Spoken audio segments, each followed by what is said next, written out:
Subscribe, like and share ACB. Click the bell icon for more interesting videos.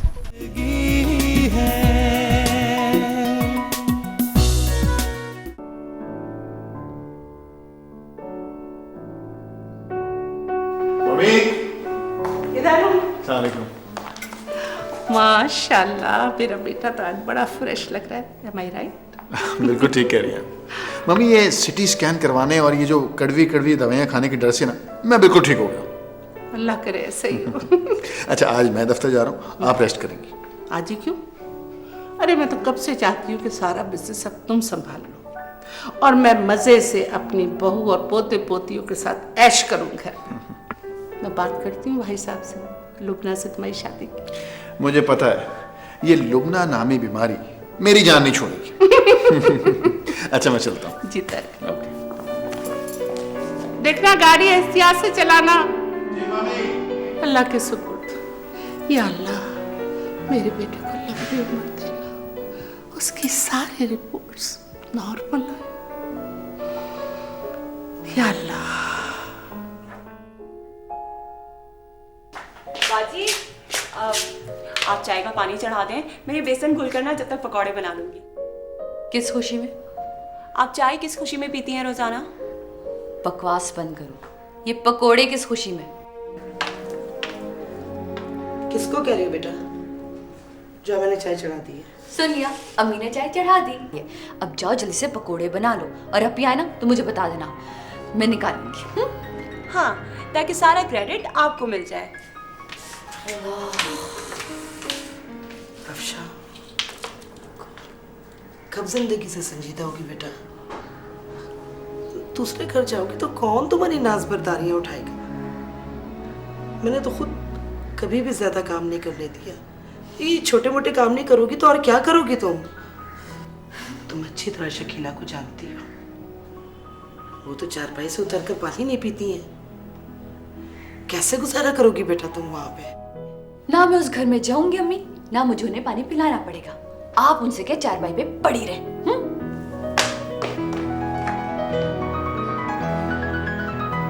या अल्लाह, मैं क्या करूं इस लड़की का? तो कुछ सुनती नहीं है।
बाहर बेटा आ जाओ, नाश्ता लग गया है।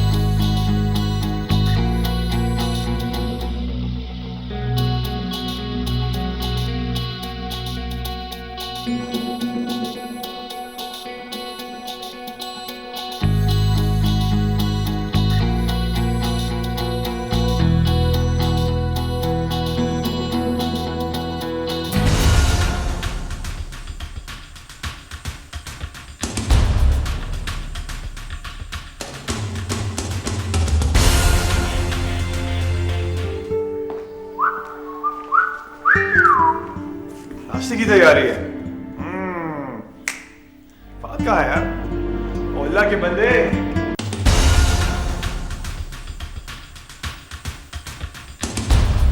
समझ नहीं आती यार, इतना इंतजार क्यों करना पड़ता भाई? मैं डाइनिंग टेबल पे तो इंतजार कर रहा हूँ, आंटी के साथ बैठा हुआ, तू यहाँ बैठा हुआ। तू कब आया? यार देख, जिम से घर तक का फासला कम से कम भी 20 मिनट का है और एक्सरसाइज के बाद 20 मिनट मेरे से भूखे रहना, आई एम सॉरी, मैं तो बर्दाश्त नहीं कर सकता। इसलिए सोचा कि नाश्ता तेरे और आंटी के साथ करके घर जाऊंगा। उठ भी जाना है यार। क्या हुआ तेरे चेहरे पे हवाएं क्यों उड़ रही हैं? सर में दर्द हुआ फिर से? शदीद दर्द हो रहा है। अच्छा अच्छा बस तू फिर यहीं बैठ, मैं तेरे लिए यहीं लेके आता हूँ, ठीक है? नहीं नहीं यार, मैं साथ चलता हूँ। मम्मी को मत बताना, खामखा परेशान हो जाएगी। अच्छा ठीक है, मैं नहीं बताऊंगा, लेकिन तू आज फैक्ट्री नहीं जाए, ओके?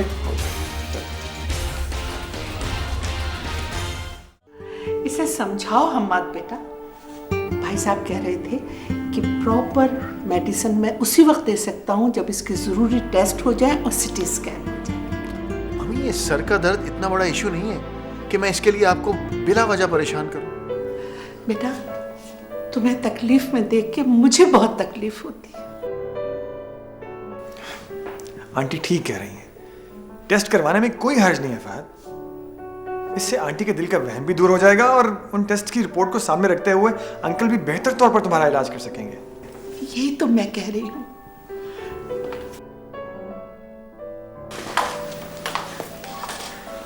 मुझे यकीन है तुम्हारी सारी रिपोर्ट्स नॉर्मल आएगी, मेरा दिल कहता है। इंशाल्लाह आंटी। अगर आप लोगों की यही मर्जी है तो मैं क्या कह सकता हूँ। जीता है मेरी जान। आमीन।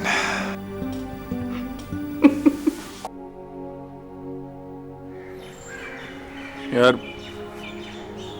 तुम सबके कहने पे मैंने टेस्ट कराने की हामी तो भर ली है, लेकिन एक अजीब सी सोच है मेरे जहन में। खुदा ना खास्ता रिपोर्ट नॉर्मल ना आई तो फिर। यार तू ऐसे क्यों सोचता है? ये जितने भी टेस्ट हैं अंकल और आंटी अपनी सेटिस्फेक्शन के लिए करवा रहे हैं, और फिर खतरनाक से खतरनाक बीमारी भी हो लोग टेस्ट तो करवाते ही है ना। तू क्यों फिक्र करता है? मुझे पूरा यकीन है कि इंशाल्लाह इंशाल्लाह मेरा दिल कहता है कि तेरी सारी रिपोर्ट्स नॉर्मल आएंगी। आई एम श्योर यार। अच्छा, आप ज्यादा अरस्तु की कब्र पर लात मत माने इतना सोच के, और चले मेरे साथ बीच में। माहौल बड़ा अच्छा है, हो सकता है कुछ अच्छी चीज खाने की मिल जाए। आजा आजा।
भाई आप कब आए?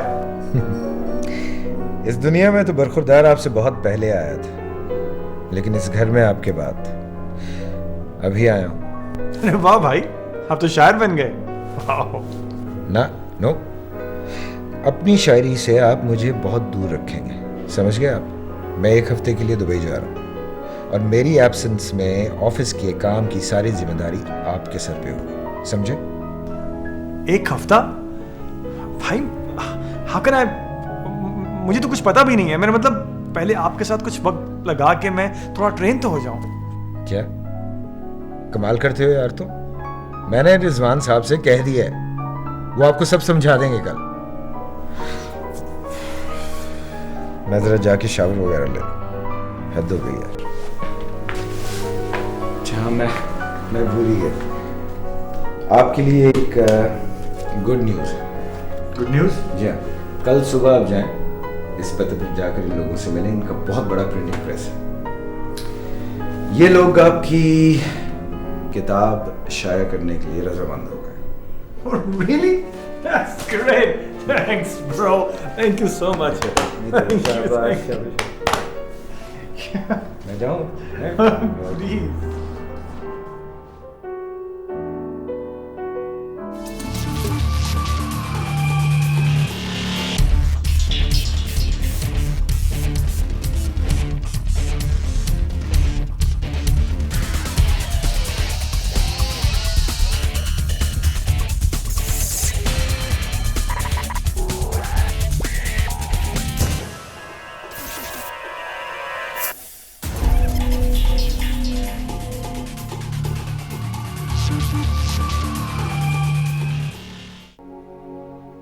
अब कब आओगी फरीद? बच्चों अब तो सेमेस्टर के बाद ही आना होगा। तुम्हारे आने से तो मेरा दिल बहुत बहल गया था, वरना सारे दिन दीवारें तकते तकते और रजा का इंतजार करते करते थक जाती। अरे तुमने तो कल जाना था, तुम अभी से पैकिंग क्यों कर रही हो? सच पूछे बच्चों तो मैं यहाँ एक ही हफ्ते में बोर हो गई। आपका पता नहीं कैसे दिल लगा रहता है। बच्चों आपसे एक बात पूछूं, आप माइंड तो नहीं करेंगी? मैं क्यों माइंड करूँ? ये रखो, बोलो क्या है? बच्चों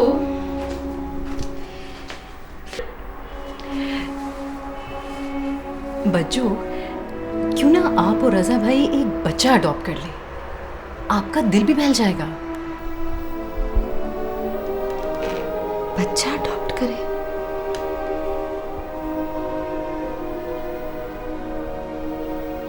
रजा राजी हो जाएंगे इस बात पे? आपका राजी होना जरूरी है। देखिए मैं आपसे उम्र और तजर्बे में कम जरूर हूं, लेकिन कुछ बातें आपसे बेहतर जानती हूँ। मर्द कितना ही शरीफ और वफादार क्यों ना हो, औलाद की कमी उसे किसी भी दूसरी औरत के पास ले जा सकती है। और ये दूसरी औरत आपके कितने करीब है ये आप जानती है ना।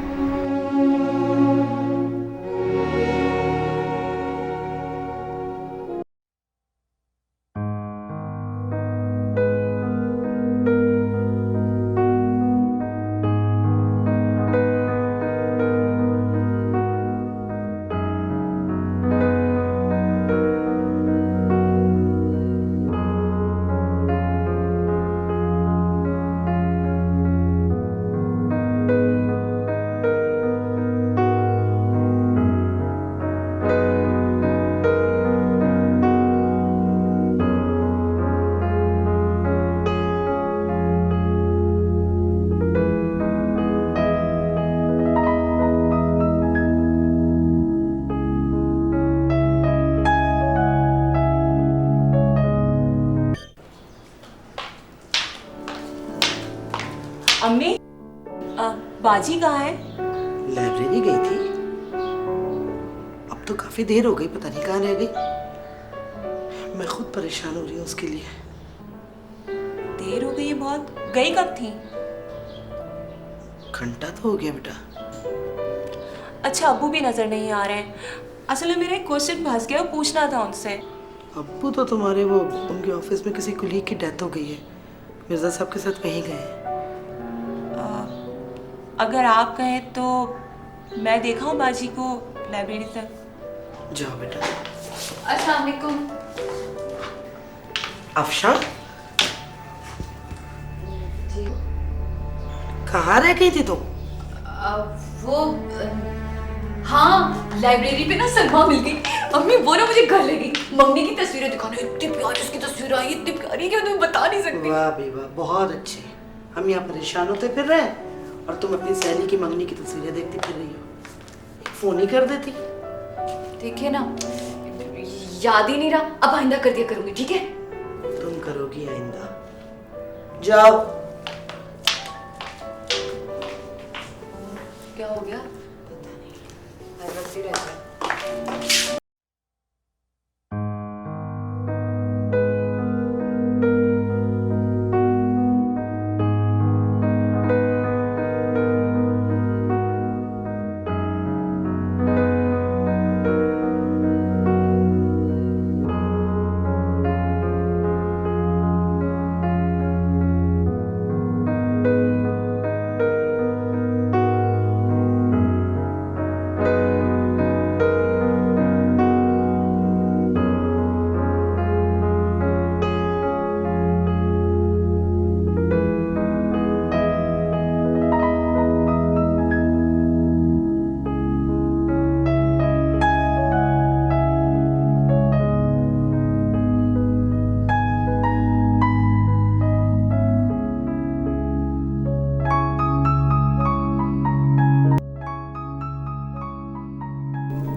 नहीं बेटा, वो नींद नहीं आ रही।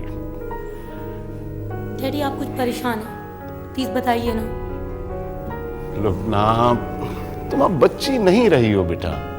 हर बात में जिद नहीं किया करते। कह दिया कोई बात नहीं है तो बस कोई बात नहीं है। Do you understand? कोई बात नहीं है, ओके?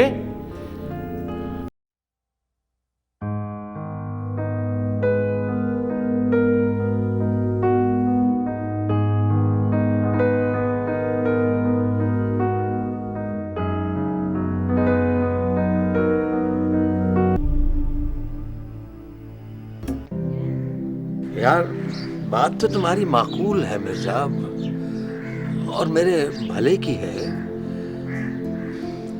लेकिन लड़का पहले से शादीशुदा है और 2 बच्चों का बाप भी है। ये कुछ सोच लो, शरीफ लोग हैं, खाते पीते लोग हैं। मैं जाती तौर पर उनको जानता हूँ। 4 साल शादी रही, दूसरे बेटे की वलादत के बाद बीवी का इंतकाल हो गया। और वैसे भी अलमास की उम्र भी, तुम समझ रहे हो ना मेरी बात को? हाँ, समझ रहा हूँ। भाई अब क्या करें? 40-45 साल के कवारों का यह हाल है कि उन्हें 16 और 17 साल की लड़कियां चाहिए, और उससे बुरा हाल यह है कि उन्हें मिल भी जाती। खुद हमारी छोटी साहबजादी के शौहर 18 साल बड़े हैं। अब क्या करें और क्या ना करें अहमद? रिश्तों के इंतजार में बेटियों को बिठा के तो नहीं रख सकते। अच्छा, वो मेरे लोन का क्या हुआ यार? यार वो पार्टी अचानक इस्लामाबाद चली गई। 4-5 रोज में आ जाएगी तो मैं तुम्हारी मुलाकात करा दूंगा। अल्लाह पर भरोसा करो, सब ठीक हो जाएगा। वैसे बिस्मिल्लाह करके अलमास वाले मौजू पर भाभी से जरूर मशवरा कर लो। हाँ, अल्लाह खैर करेगा यार। जी जी जी। नमाज का वक्त हो गया, चलें? आइए।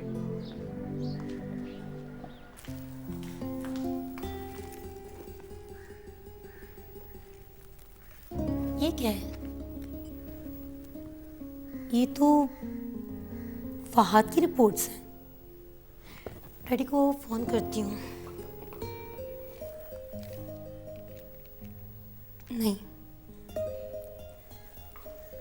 पहले मैं देखती हूँ इसमें क्या है।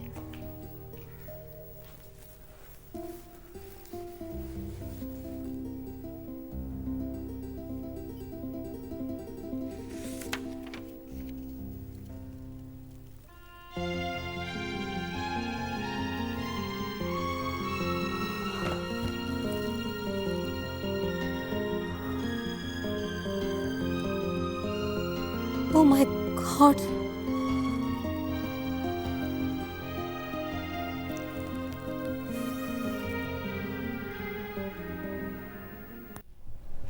चाय या ठंडा? कुछ नहीं, तुम जाओ। समझ गई भाई साहब, तशरीफ रखिए। आप पुराने रस्मों रिवाज के मुताबिक बेटी के घर का पानी भी पीना पसंद नहीं करते, लेकिन जनाब अभी मेरी बहू को घर आने में पूरा महीना है। और सुनिए, ये घर आपका भी तो है। मुझे ये घर और आप सब लोग दुनिया के किसी भी रिश्ते से बहुत ज्यादा अजीज हैं भाभी। अल्लाह जन्नत नसीब करे। फहद के अब्बू हमेशा यही कहा करते थे कि बेगम दोस्ती रिश्तेदारी से ज्यादा अहम होती है, क्योंकि दोस्त का इंतखाब हम खुद अपने आप करते हैं। आज वो होते तो ये देख के कितना खुश होते कि उनकी दोस्ती रिश्तेदारी में तब्दील हो रही है। लेकिन भाई साहब आज मैं बहुत खुश हूँ, माशाल्लाह। मेरे फहद ने सारी बिजनेस इतनी जल्दी संभाल ली। ऑफिस गया हुआ है माशाल्लाह। I am the happiest woman on the earth. मैं बहुत खुश हूँ। लेकिन भाभी मैं बहुत मुश्किल और बहुत अजियत में हूं। अल्लाह ना करे मुश्किल में हो आपके दुश्मन। चलिए छोड़िए, बताइए क्या हुआ है। वो इनफैक्ट फहद की रिपोर्ट्स आ गई हैं। रिपोर्ट्स आ गई? सब ठीक है ना?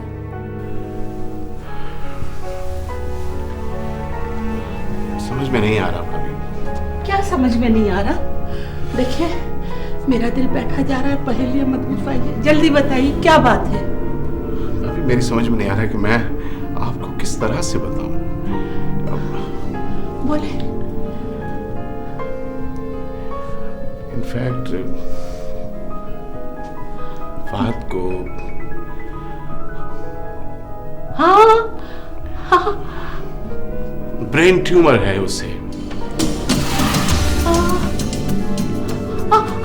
भाभी भाभी प्लीज, भाभी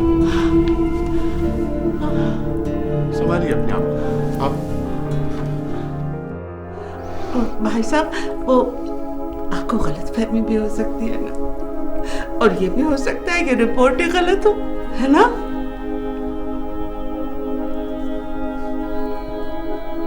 मैं आपके जज्बात को समझ सकता हूं भाभी, लेकिन सच यही है, कैंसर ने फहद के दिमाग को पूरी तरह से जकड़ लिया है। बस कीजिए, खुदा के लिए बस कीजिए। देखिए भाई साहब, मेरे पास जो कुछ है, फैक्ट्री, घर से मेरी बच्ची को जिंदगी, वो सब ले लीजिए, मेरे फहद को बचा लीजिए। काश कि ये सब मेरे बस में होता भाभी। फहद का इलाज अब सिर्फ सर्जरी से मुमकिन है,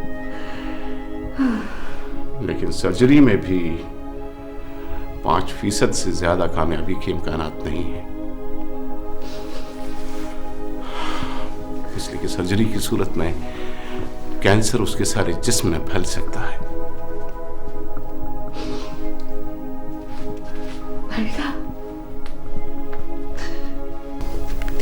हमारा गम साझा है। फहद मेरा बेटा तो आपका होने वाला दामाद भी तो है, और कोई बाप भला ये कैसे चाह सकता है कि साल के अंदर अंदर उसकी बेटी। अरे रुए जमीन पे कहीं तो इसका इलाज होगा, चीन, जापान, लंदन, अमेरिका, कहीं तो इलाज होगा ना। सब कुछ जानते बूझते मैं अपनी इकलौती बेटी को कुएं में नहीं धकेल सकता। क्या कह रहे हैं आप? क्या मतलब है आपका? क्या मतलब है? यही कि अब लुबना और फहद की शादी नहीं हो सकती। क्या बात कर रहे हैं आप? शादी की सारी तैयारियां हो चुकी हैं, मेहमानों की लिस्ट बन चुकी है, होटल बुक हो चुका है। आराम, मेरे बेटे से उसकी आखिरी खुशी मत छीनिए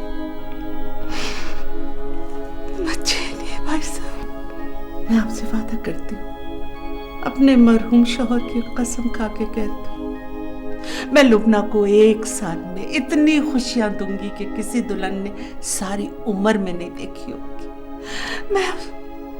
मैं 10 माओं का प्यार दूंगी उसे भाई साहब। भाभी, मैं आपको कैसे समझाऊं?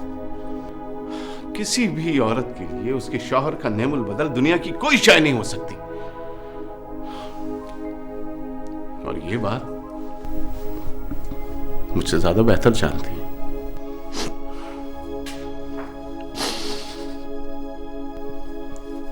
लाइल्मी में खुदा न खास्ता अगर ऐसा हो जाए तो इंसान को सब्र आ जाता है, लेकिन मैं सब कुछ जानते बूझते अपनी इकलौती बेटी को 1 साल में बेवा होते हुए देखूं, ये नहीं होगा मुझसे, किसी भी बाप से नहीं। रुकिए भाई साहब, रुकिए।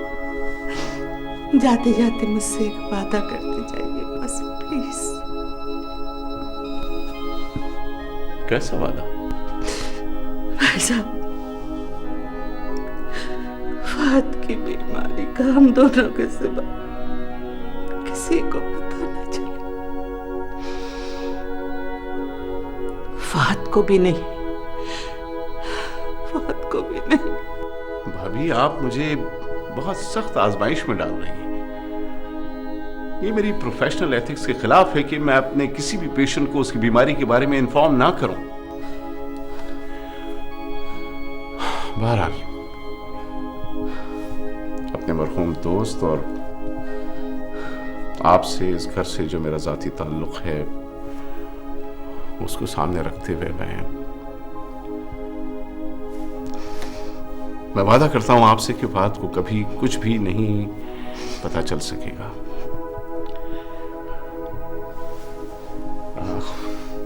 हो सके तो मुझे माफ कर दीजिए। जी।